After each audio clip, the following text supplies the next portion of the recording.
Хотоодоо эмгүү ангагийн вебинар таныг урьж байна. Хэрэв танд хотоод эзний доорх асуудал байдаг бол вебинарт хамрагдаарай. Хотоодны улайл дөрвсөл, хотоодны шарах шалбархай, хотоодны хатангоршил, хеликобактерийн халдвар гэх мэт.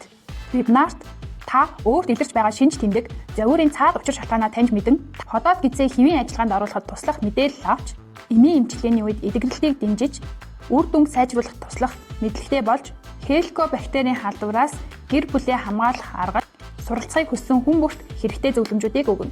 Манай вебинарын давуу тал нь хоол зүй, тэжээхүйн ухааны амьдралд хэрэгжүүлж болох энгийн үр дүнтэй зөвлөмжүүдтэй. Хотоод гидсний асуудалтай хүмүүсийн хоолны дэглэм, хоолны шингэцийг сайжруулах, шин тэжээлтэй хоолны жоруудыг багтаасан. Өдөр тутамд анхаарах ахуйн дэглэм, хотоодны өвдөлт намдаах аргыг зааж өгнө. Мөн вебинарт оролцогчдын сонирхсан асуултыг хариулах лайв 4 сарын 30-нд явагдана. Вебинарын талаар дэлгэрэнгүй мэдээллийг доор хуудасаар авна.